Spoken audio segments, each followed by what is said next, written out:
اور یہ ہجوم، یہ نعرے، یہ غصہ، یہ جم غفیر اس وقت آپ بڑے امام باڑے سے دیکھ رہے ہیں، لکھنؤ سے یہاں ہزاروں کا ہجوم ہے، لوگوں کا من میں غصہ ہے، اور سب سے زیادہ حیرانی اس بات کی کہ قرآن پاک کی جس میں ایک نقطہ بھی نہیں بدلا جا سکتا، اس میں ترمیم کرنے کی، اس کو تبدیل کرنے کی بات وسیم رضوی نے کہی ہے۔ یہ آج تمام لوگ موجود، ہر فرقے کے موجود، سیدھی تصویریں آپ لوگ اس سمے دیکھ پا رہے ہیں۔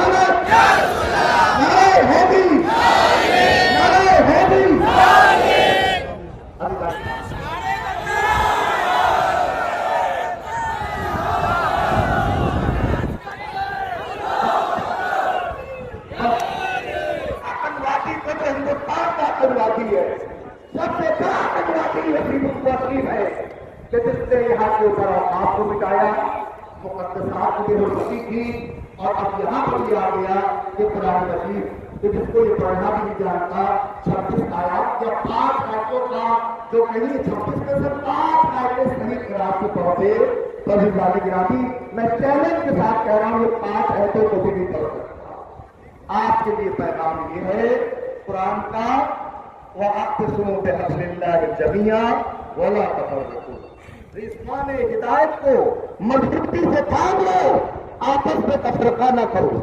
اور کریں جس دن آپ سب ایک ہو گئے، جس دن تمام علماء سنی شیعہ اور تمام مسلمان ایک ہو گئے، اور دیکھیں اسٹیج کے اوپر وہ بھی بیٹھے ہمارے سوامی جی جو اس بات کو بتا رہے ہیں کہ امام حسین کے اوپر قرآن کے لیے، اسلام کے لیے، ہم کے لیے، انسانیت انسانیت کے لیے کوئی مذہب کی قید نہیں ہوا کرتی۔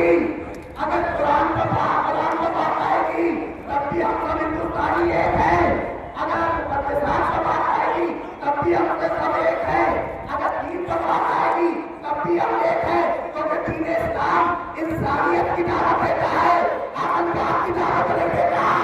جو اسلام، جو امام حسین انسانیت کی دعوت دیتے ہیں، انہیں نے کہا ہے کہ ہم ہندوستان جانا چاہتے ہیں، ہم ہندوستان کی طرف جانا چاہتے ہیں۔ انہوں نے یہ پیغام دے کر تمام ہندو بھائیوں کو ساتھ لے لیا جن کے دل کے اندر انسانیت کا دل دھڑک رہا ہے۔ تو ہم یہ نہ کہیے کہ یہ سنی ہستیوں کی بات ہے، نہیں، یہ سنی ہستیوں کی بات ہے، یہ انسانیت کی بات ہے۔ کتاب جس مذہب کی بھی ہوتی ہے یہ مقدس ہوا کرتی ہے، چاہے گیتا ہو وہ بھی مقدس ہے، چاہے رامائن ہو وہ بھی مقدس ہے، چاہے بائبل ہو وہ بھی مقدس ہے، چاہے قرآن ہو وہ بھی مقدس ہے۔ جو ان کے خلاف آواز اٹھائے گا ہم اس کے لیے مانگ سکتے ہیں ہندوستانی گورنمنٹ سے کہ جلد سے جلد اس کو اریسٹ کیا جائے، اور اریسٹ کرنے کے بعد اس کو کیسے کردار تک پہنچایا جائے۔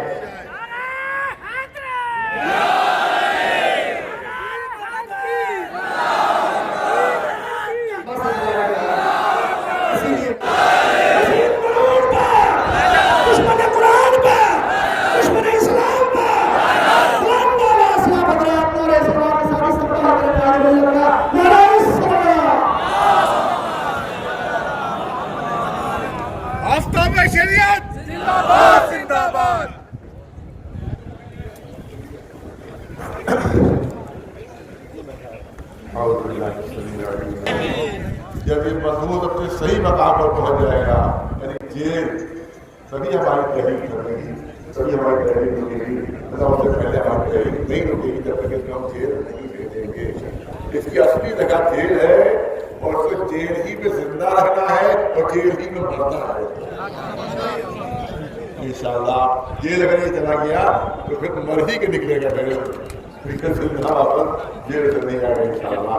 تو یہ ہماری تحریک ہے، اور میں نے چاہے کئی بار ہمارا بیان کرا دیا ہے، تو جو سوچ کرنا چاہتا ہوں میری تحریر ہوتی رہتی ہے، اعلان ہو رہا ہے، کیونکہ قرآن کی دشمنی نہیں ہے، جب سے قرآن نازل ہوا ہے تب سے قرآن کی دشمنی ہے۔ لیکن قرآن کیا کہنا ہے دشمنی، قرآن نبی کے کیا کہنا ہے دشمنی، ان کنتم فی ریب مما نزلنا علی عبدنا فأتوا بسورۃ من مثلہ۔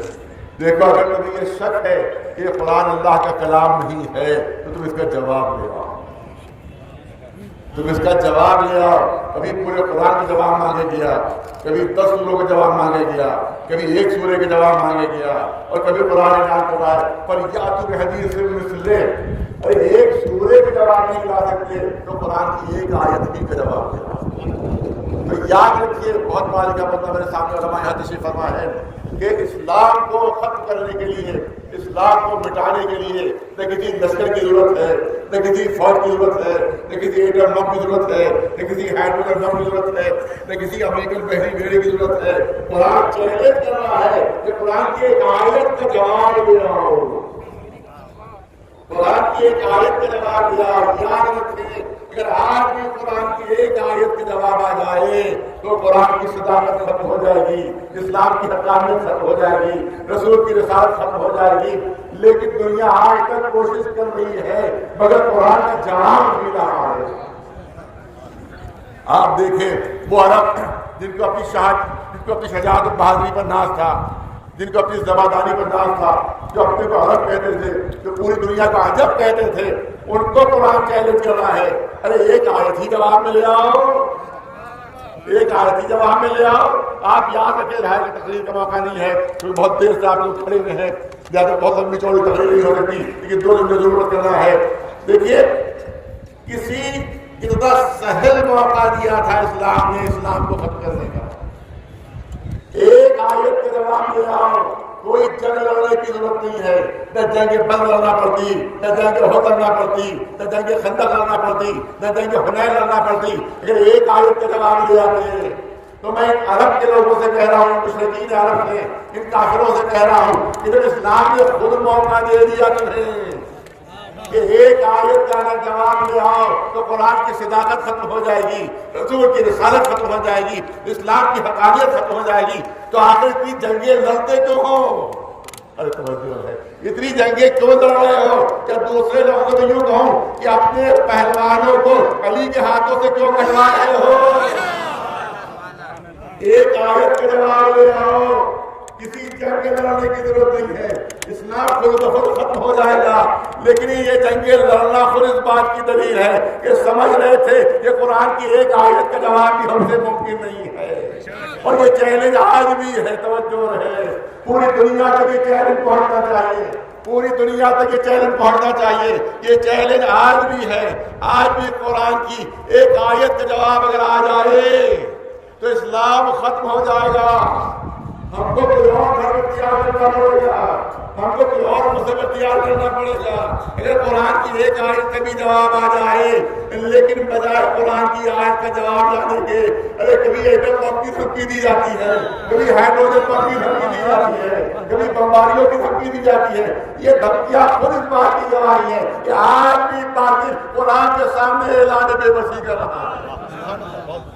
یہ ہے قرآن مجید جو چند دنوں میں آپ کے سامنے کیا. یہ ہے قرآن مجید, یہ جو معجزہ ہے, جس کا ایک ایک لفظ معجزہ ہے, جس کا ایک ایک حرف معجزہ ہے, اور جس میں کوئی تبدیلی نہیں کر سکتے. ہم کو حقیقی نہیں حاصل. آپ دیکھیں, توجہ چاہتا ہوں, آپ حضرات بچوں جوان بھی موجود ہے, اس کے لحاظ سے جملہ نقل کرنا چاہتا ہوں کہ کوئی بھی کتاب اگر کوئی مصنف لکھتا ہے تو اس کا ایک قانون ہے, ہر ملک کا قانون ہے. کسی مصنف کے نام اگر کوئی کتاب چھپی تو اس کا کیا قانون ہے؟ اس کا قانون یہ ہے کہ نہ چھاپنے والا اس میں کوئی تبدیلی لا سکتا ہے, نہ کوئی پبلشر اس میں کوئی تبدیلی لا سکتا ہے, نہیں کوئی دوسرا لکھنے والا رائٹر اس میں تبدیلی لا سکتا ہے. تبدیلی کا حق اسی کو ہوتا ہے جس نے کتاب لکھی ہے. ارے توجہ چاہوں گا, تبدیلی کا حق اس کو ہوتا ہے کہ جس نے کتاب لکھی ہے, جو کتاب کا مصنف ہے, اسی کو تبدیلی کا حق ہوتا ہے. اسی کو حق ہے کہ گھٹا دے, اسی کو حق ہے کہ کچھ بڑھا دے. کہ قرآن کا مصنف کون ہے؟ قرآن کا مصنف کوئی انسان نہیں ہے, قرآن کا مصنف ہے اللہ. اگر کوئی تبدیلی کروانا ہو تو وہاں جاؤ,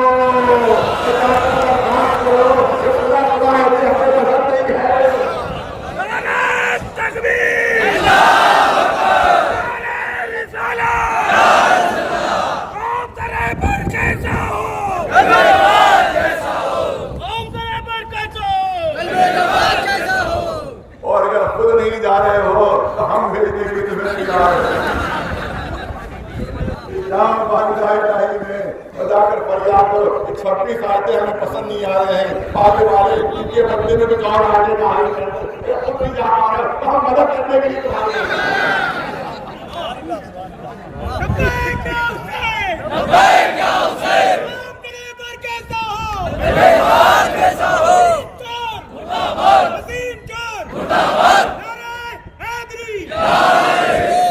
کچھ آیتوں پہ کو جواب دینا بھی ضروری ہے، جو کہ سب پوری دنیا کے سامنے اس نے اعتراض پیش کیا اور آیتوں پر اعتراض کیا ہے اور کہا کہ اسلام میں قتل وغیرہ ذریعے جہاد کا نامی مار ڈالنا، ختم کر ڈالنا، گلا کاٹ دینا یہ جہاد کا نامی ہے۔ اس نے ایک آیت پیش کی، میں اسی کو دلیل بنا رہا ہوں، جو دلیل اس نے ہمارے خلاف پیش کی ہے ہم اسی آیت کو اس کے خلاف دلیل بنا رہے ہیں۔ بہت اور یہ مجمع سب سامنے ہے، جو آیت پیش کی ہے اس نے مخالفت میں دلیل کی اور دلیل کے طور پر پیش کی، اسی آیت کو ہم اس کے خلاف دلیل بنا رہے ہیں۔ اس نے آیت پیش کی قرآن میں ہے کہ جاہد الکفار والمنافقین واغلظ علیہم مأواہم جہنم وبئس المصیر، یہ اس نے آیت پیش کی کہ دیکھیں اس میں یہ حکم دیا جا رہا ہے کہ سارے کافروں کو قتل کر ڈالو، سارے جاہد الکفار، کفار سے جہاد کرو، جہاد کا مطلب قتل کر دینا، جہاد کا مطلب مار ڈالنا۔ جو میڈیا والے سنیں اس کو نشر کریں کہ جہاد کے معنی اس نے کہا ہے کہ قتل کر دینا ہے، جہاد کے معنی گردن کاٹ دینا، جہاد کے معنی ختم کر دینا، جہاد کے معنی مٹا دینا، جہاد کے معنی فنا کر دینا۔ اور اس نے آیت پیش کی کہ دیکھو قرآن کہہ رہا ہے جاہد الکفار والمنافقین، جاہد الکفار والمنافقین۔ اب اس نے دلیل دی کہ اس کا جہاد کا مطلب کافروں کو مار ڈالو۔ میں پوچھنا چاہتا ہوں یہ خالی کافروں کا ذکر نہیں ہے بلکہ منافقین کا بھی ذکر ہے اس میں، بلکہ منافقین کا ذکر بھی اس میں ہے۔ اگر جہاد کے معنی قتل کرنا ہوتا یا جہاد کے معنی مار ڈالنا ہوتا تو 23 برس کی مدت میں رسول نے کسی منافق کو تو مارا ہوتا، کسی منافق کو تو قتل کیا ہوتا، لیکن پوری 23 برس کی مدت میں کہیں نہیں ملے گا کہ کسی منافق کو قتل کیا ہو، کسی منافق کو مارا ہو۔ تو اس کا مطلب ہے کہ جہاد کے معنی تلوار سے قتل کرنے کے نہیں ہے، بلکہ جہاد کے معنی ہے کہ دلائل کے ذریعے سے دلوں کو اپنے سامنے جھکا لو، چاہے کافر ہو چاہے منافق ہو۔ یہ ہے جہاد کے معنی۔ صاحب ایک 5 منٹ آپ کو دینا ہے، جہاد کے معنی بیان کرنا چاہتا ہوں۔ جو غلط فہمی پھیلائی جاتی ہے اور جو طالبان کو کہا جاتا ہے جہادی، جو داعش کو کہا جاتا ہے جہادی، جو القاعدہ والوں کو جہادی کہا جاتا ہے، جہادی تنظیمیں، خود گورنمنٹ کے جو بیانات آتے ہیں ان میں ان کو کہا جاتا ہے جہادی تنظیمیں، یہ جہادی تنظیمیں ہیں۔ نہیں، دہشت گردی الگ ہے اور جہاد الگ ہے۔ جہاد عبادت ہے، جہاد فروع دین میں داخل ہے، جہاد عبادت ہے۔ آئیے 2-3 جملے پیش کر دوں کہ جہاد ہے کیا چیز۔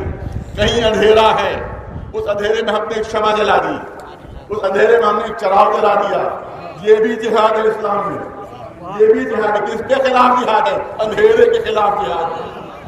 جو روشنی ہم نے دی یہ اندھیرے کے خلاف جہاد کیا ہم نے۔ اگر کہیں لٹریسی ہے، کہیں جہالت ہے، ہم نے وہاں اسکول کھول دیا، ہم نے وہاں مدرسہ قائم کر دیا، یہ بھی جہاد ہے اسلام میں۔ کس کے خلاف؟ جہالت کے خلاف جہاد، یہ جہالت کے خلاف جہاد ہے۔ ایک ماں اپنے بچے کو دودھ پلاتی ہے، توجہ رہے مثال پر، ایک ماں اپنے بچے کو دودھ پلاتی ہے، اس کو زندگی دیتی ہے۔ اسلام میں اس کو جہاد کا ثواب مل رہا ہے، اس کو جہاد کا ثواب مل رہا ہے۔ اس کا مطلب یہ ہے کہ جہاد زندگی لینا نہیں ہے بلکہ زندگی دینا جہاد ہے، زندگی دینا جہاد ہے۔ القاتل لعیاله کالمجاہد فی سبیل اللہ۔ ایک مزدور جب مزدوری کرنے کے لیے گھر سے باہر نکلتا ہے تو رسول ارشاد فرما رہے ہیں کہ ہر قدم پر اسے جہاد کا ثواب مل رہا ہے۔ کون سی تلوار چلا رہا ہے، کس کو مار رہا ہے، کس کو قتل کر رہا ہے، کس کو لوٹ رہا ہے، اپنے بچوں کے لیے روزی فراہم کرنے کے لیے جا رہا ہے۔ قرآن کہہ رہا ہے اور رسول فرما رہے ہیں کہ اس کو جہاد کا ثواب مل رہا ہے۔ اسلام میں خون بہانا جہاد نہیں بلکہ کسی مرتے ہوئے مریض کو اپنا خون دے کر جان بچا لینا جہاد ہے۔ لوٹ لینا جہاد نہیں، غریبوں کی مدد کرنا جہاد ہے، فقیروں کی مدد کرنا جہاد ہے۔ جہاد کے معنی غلط بتائے جاتے ہیں، یہ سب جو ہے وہ دہشت گرد ہے۔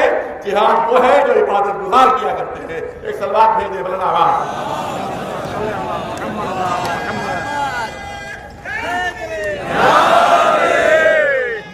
مدتوں سے میں اس کے خلاف ہوں،